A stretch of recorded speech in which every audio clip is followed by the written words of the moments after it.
Welcome. I'm Aaron Montana, a product specialist here at LaunchDarkly and an experimentation specialist as well. So I'm a resource for all of our customers around experimentation and really help them to implement our product and get it off the ground. Joining me here today, Val Kroll, co-founder and head of delivery for Facts and Feelings, one of my favorite agencies around. And I'm really pleased to be talking to you today. Welcome. Why don't you tell us a little bit about what Facts and Feelings does and the kind of work that y'all pursue? Yeah, thanks, Aaron. Super excited for today's discussion. So Facts and Feelings is a consultancy that's really obsessed with less and better. And what that means is helping organizations create focus by using data to identify meaningful business outcomes, understanding the problems that stand in the way of those goals, and how do we explore and use data to support the ideas of the business that can help move them forward. This is always fascinating to me. You know, we work a lot with engineering types, engineering managers a lot of the time, heads of product, and I know y'all work with product teams a lot too. So that's one of the things I'm most curious about. How do you work with these product teams, and what is it you're really trying to teach them or coach them around when you first step in the door with them? The product orientation of so many digital teams is a great orientation for the way that we love to work with organizations because they are so business outcome focused. And so one of the first things we do in many cases in working with product teams is really center ourselves around a concise set of outcomes that we're all striving towards. And this is beyond those product triads. This is making sure that we're really centering around those larger business priorities to make sure that all the activities that we're going to be doing and investing in are aligned to those outcomes. And so making sure that we have that unambiguous alignment, we like to call it.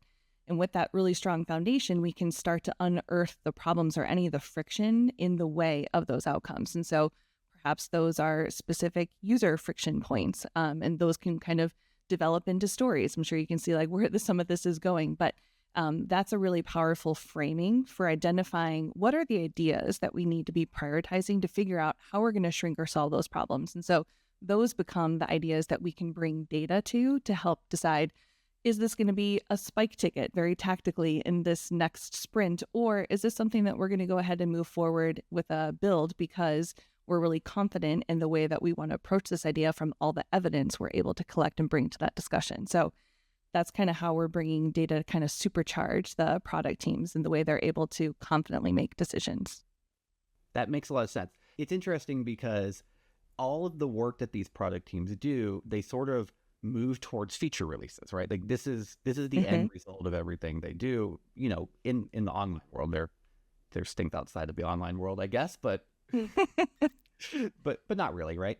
And so each of these feature releases that people try to do, they're putting things out into the wild. That these are the experiments that we're sort of talking about. But what's the difference between really just shipping something and actually experimenting?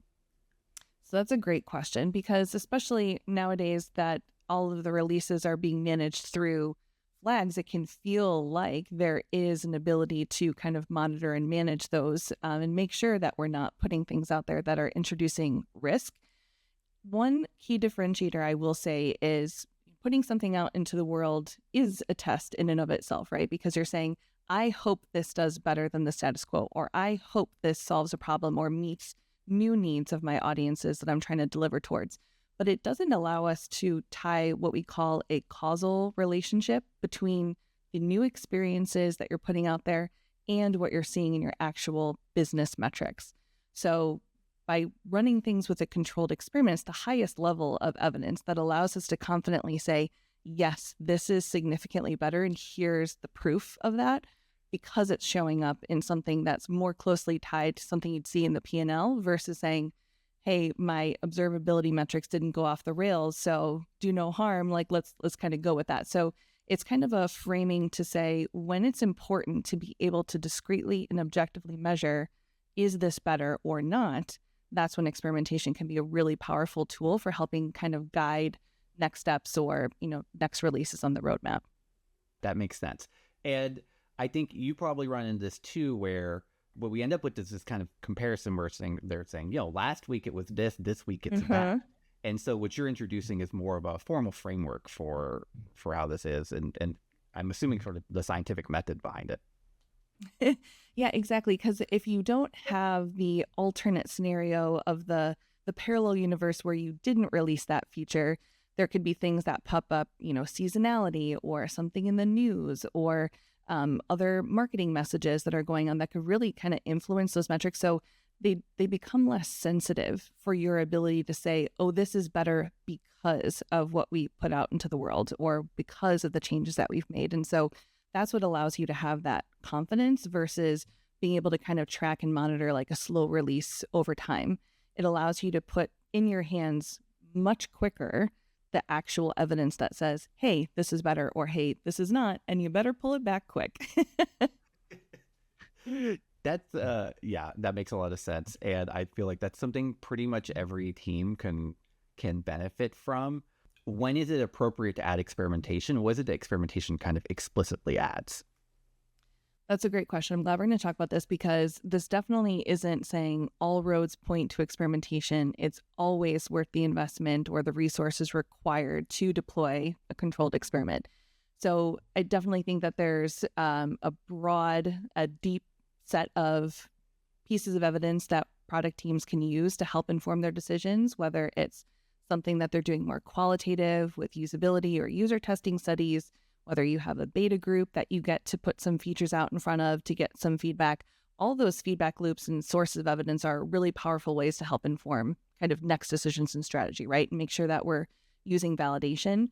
Experimentation becomes a really powerful use case, especially when the context of the production environment and real life is what's required to understand whether or not it makes sense to move forward, to continue with an investment in a certain direction, to really validate whether an idea holds water, right? And so that's when it becomes a really powerful tool, when kind of the more qualitative or the descriptive anecdotal evidence is helpful, but doesn't really give you like a clear direction forward. And you really need to be able to walk away with that clear quantitative evidence to say, yes, this is objectively better, and here's the business impact we can expect.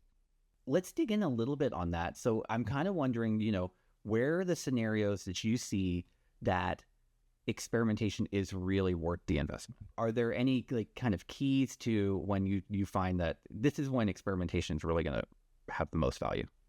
I would say one that really pops to mind first is one where it's like the best laid plans kind of go awry, right? So you're in this mode where you're planning a little bit further into the future in your roadmap and understanding how you're going to be building upon certain features and what types of activities are going to be more maintenance. And there's something new that comes in that kind of disrupts those plans, whether it's maybe the sales team got together that quarter and talked about some of the things that have been cropping up in recent pitch conversations. And now there's a case being made by senior stakeholders to say, hey, this needs to go into the product. We need to be able to compete with XYZ, out in the market from our competitors.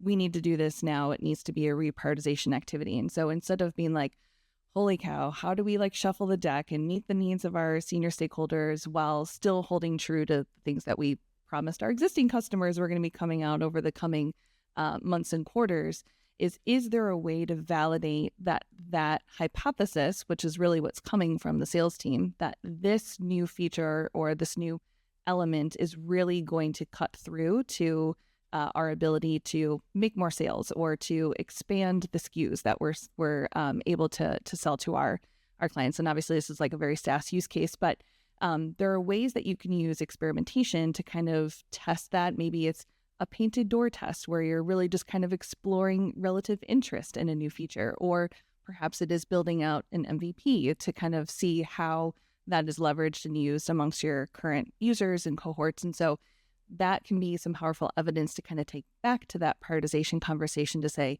yes, this actually makes total sense. We need to clear some runway in the roadmap. And you actually have probably got everyone on board with the idea of this reprioritization and shuffle because you're like, wow, we've really learned something new. This hypothesis coming from sales is really going to power our Q3, right? And now you're walking into that with strong evidence to say that this is the right decision to make. Or perhaps we find out that it isn't as meaningful as we had anticipated. And we can use that evidence to say, thank you for this feedback. we're really happy to have this evidence to understand how this interplays with our current customers and prospects. We're going to go ahead and slate this in for Q4 or like a future PBR, right? Like, but it can put it in its proper place. And so, especially when evidence is kind of coming in from senior places, it can be hard to not feel like you have to react right away in the moment, make something happen, but really bringing evidence to that discussion to kind of power next steps. So are you saying that I can use experimentation to disagree with my boss? Is that what I'm actually hearing? You absolutely can. We'll call it managing up. No, I'm just kidding. I like that. I like that a lot. What should companies do when they're starting, right? So let's say I have a small team. We're going to begin doing experimentation. What do we do first? Where do we start? So I will say two things first. And one is to really get solid on what you're trying to learn with this experiment. And so there's a bunch of different hypothesis frameworks out there. Any of them will be fine for starting out, but really being able to articulate what is the alteration that we're making in the journey. So you can kind of put a defined scope around that. So it doesn't bloat out or get into, we're doing this and this and this and this, like really solidly define what is the alteration that you're really interested in exploring. What is the impact you're expecting on some business outcome metrics? So not just looking at, our error rates didn't increase or our performance isn't negatively impacted, but are the activities that are really valuable to the business, are we seeing an increase in that? So perhaps it's a goal completion or a form fill, something that's very near term. Ideally, in a future state, we'll be able to tie that into something downstream as well. But for getting started, let's just focus on like the very near term action. And then think about some of the evidence that you have to support that idea. So what is the rationale or like the business case for why you'd explore it? Because that's going to be really powerful for getting the buy-in from anyone you need to dedicate the resources or the time to exploring this as an experiment in the first place. And it's also really going to help you on the back end when you're analyzing this experiment to not say, well, did any of the metrics go up that we were hoping? And this will help you say like, no, we were very acutely focused on this specific success metric. And that will help you kind of say whether or not this was something that we'll call a winner versus something that we're going to use to inform future iterations. So all of that's number one, is the hypothesis framing to kind of scope out the idea and getting really specific and get that buy-in. And the second thing is just trying it. So sometimes people really build this up in their head of like, well, which thing are we going to run the experiment on? Or then it turns into this like bigger activity. It like snowballs down a hill. And I'll say sometimes the things that are a good first experiment are where you have a stakeholder who's really excited about it, who's going to really evangelize what you've learned from this and potentially speak for what you were able to extract from that experience in meetings that you'd never be invited to. Like a senior stakeholder is kind of who I have in mind. So that can sometimes be a really powerful way to build momentum and get people really excited and on board with, again, the value of experimentation. I love that. I love the evidence aspect too. I think one of my favorite all-time examples of that was working with a retail customer who had done interviews with the people in stores, the people, the cashiers and the people that worked in the aisle.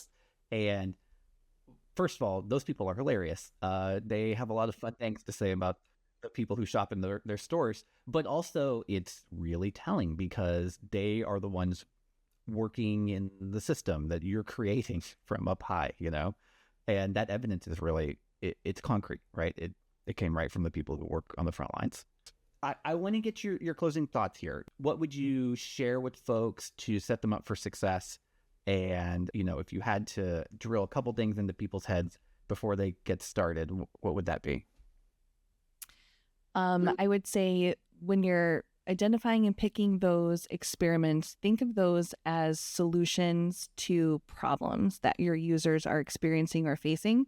Because one of the biggest knocks against experimentation is, only 15 to 20% of tests ever win anyways. Like the win rate is so low.